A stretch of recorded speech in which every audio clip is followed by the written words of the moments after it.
Salut tout le monde, j'espère que vous allez bien. Bon, aujourd'hui...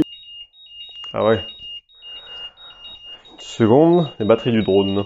Donc je disais, salut tout le monde, j'espère que vous allez bien. Et aujourd'hui je vous retrouve pour une petite vidéo parce que j'ai eu l'occasion de retourner sauter un petit peu.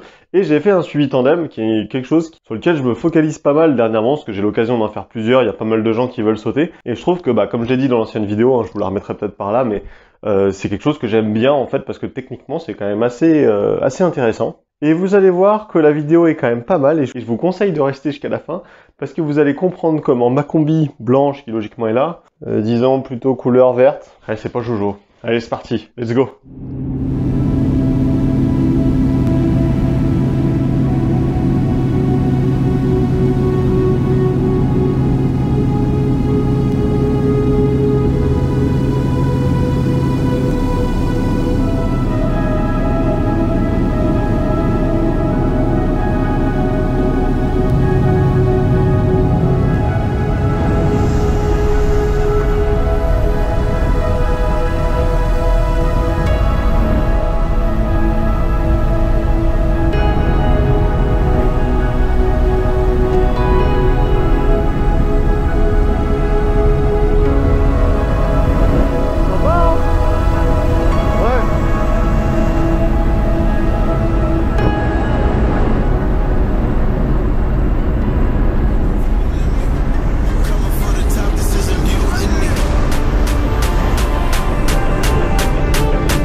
Alors déjà, on va s'arrêter là. Avant d'attaquer un peu l'atterrissage, vous allez voir qu'il y a la partie rigolote de la vidéo. J'avais envie un petit peu de parler du tandem, parce que du coup, sur ce saut-là, c'était la première fois en réalité que je sautais en step vidéo pour suivre un tandem. Jusque-là, tous les tandems que j'avais fait, en fait, j'étais en piqueur derrière parce qu'il y avait déjà un caméraman. Je mettais quand même un petit peu de temps à revenir sur le tandem. Et là, du coup, avec cet ami, j'ai pu pour la première fois, comme j'étais le seul caméraman, me mettre en step vidéo. Et du coup, c'est beaucoup plus simple. Moi, personnellement, j'ai vraiment trouvé que c'était beaucoup plus simple. En fait, on est vraiment en face du tandem quand il sort. C'est beaucoup plus facile de faire quelque chose d'efficace, de faire déjà une vidéo qui est super intéressante. Mais comme on est à côté, c'est beaucoup plus facile pour rester proxy et on perd pas trop de temps. Après, mine de rien, je me suis quand même fait surprendre parce que, en étant à côté, je me suis dit, bon cool, je rentre un peu les bras, je rentre un peu les jambes, mais je vais rester à côté d'eux pendant le début de la chute jusqu'à ce qu'ils ouvrent le RSE, et puis je vais me mettre devant. Et en fait, mine de rien, un tandem, ça accélère quand même très fort. À un moment, on voit sur la vidéo qu'ils me passent devant et qu'ils prennent quand même plus d'enfoncement que moi. Mais après, pour le reste, du coup, ça se passait super bien. Je suis quand même arrivé, alors je suis pas professionnel, bien sûr, mais je suis quand même arrivé, je trouve, pour moi, j'ai pas mis trop de temps à revenir devant. Et puis après, j'avais un vol qui était vraiment proxy, j'étais à côté, j'ai pu essayer de tourner autour, chose que j'avais pas eu le temps de faire sur les autres sauts. Donc c'était vraiment super cool, j'ai beaucoup aimé ce saut.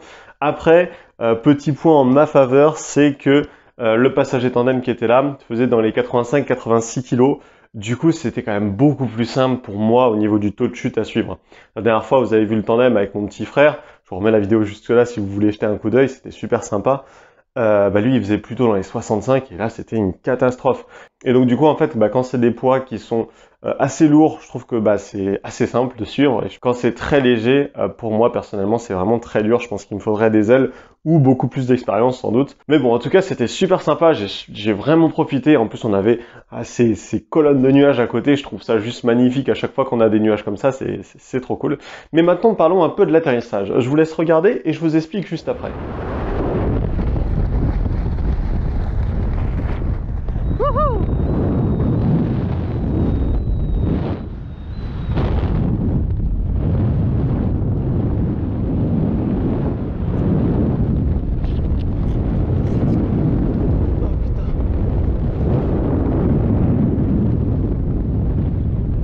Putain. Wouh!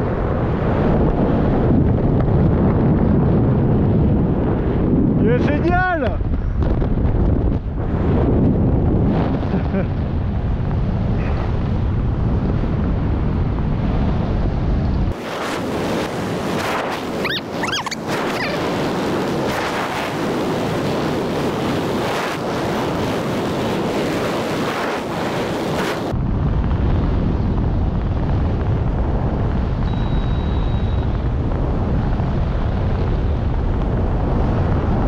Merde, non, faut que je tourne.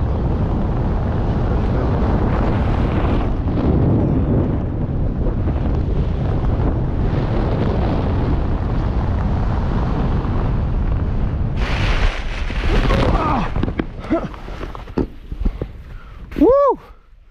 Oh putain la gaufre! Oh la combi!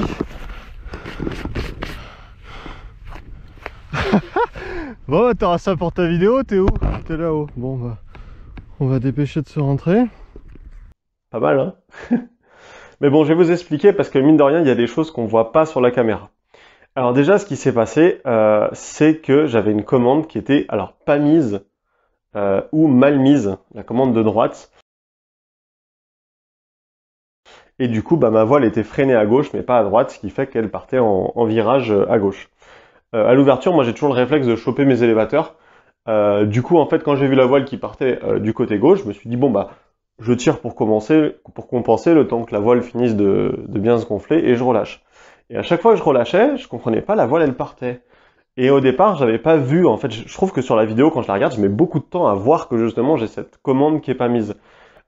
Et du coup, en fait, à chaque fois je tirais, je me dis, mais c'est pas vrai, pourquoi elle tourne comme ça? À un moment, je me suis dit, ça se trouve, j'ai un caisson qui est déchiré sur le dessus.